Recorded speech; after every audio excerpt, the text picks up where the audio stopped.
Maggi ഉണ്ടാക്കാൻ എല്ലാവരും ഞാൻ ഉണ്ടാക്കുന്ന നമുക്കൊന്ന് ട്രൈ ചെയ്ത് കഴിഞ്ഞാൽ പിന്നെ നിങ്ങൾ ഒരിക്കലും മാഗി നോർമലായിട്ട് ഉണ്ടാക്കത്തില്ല, ഇങ്ങനെ ഉണ്ടാക്കത്തുള്ളൂ. അതിന് സവോളയും തക്കാളിയൊക്കെ ഒന്ന് അരിഞ്ഞെടുത്തിട്ട് മാറ്റി വെക്കുക. എന്നിട്ട് നമ്മുടെ മാഗി നോർമലായിട്ട് ഉണ്ടാക്കി മാറ്റി വെച്ചിട്ട് ആ ചട്ടിയിലോട്ട് തന്നെ കുറച്ച് എണ്ണയും കടുകും മുട്ടയൊക്കെ ഒന്ന് പൊട്ടിച്ചൊഴിച്ചിട്ട് തക്കാളിയും സവോളയും ഒന്ന് ഇട്ട് മിക്സ് ചെയ്തൊന്ന് വഴറ്റിയെടുക്കുക.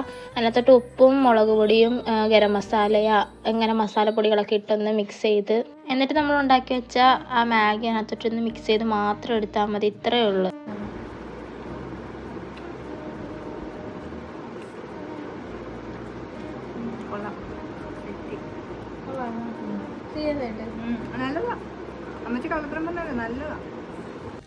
വീട്ടിലുള്ള എല്ലാവർക്കും ഇഷ്ടപ്പെട്ട്. ഞാനിത് ഇടയ്ക്ക് ട്രൈ ചെയ്ത് നോക്കുന്നതാണ്. ഞാൻ എപ്പോഴും മാഗി മേടിച്ച് ഇങ്ങനെ ഉണ്ടാക്കത്തുള്ളൂ. ഇവരൊക്കെ ആദ്യമായിട്ടാണ് ട്രൈ ചെയ്യുന്നത്. ഞാൻ പിന്നെ എപ്പോഴും ട്രൈ ചെയ്യുന്നതുകൊണ്ട് എനിക്കറിയാം. എല്ലാവരും ഒന്ന് മസ്റ്റ് ട്രൈ ഐറ്റമാണ്. എല്ലാവരും ഒന്ന് ട്രൈ ചെയ്ത് നോക്കിയിട്ട് ഫീഡ്ബാക്ക് അറിയിക്കുക.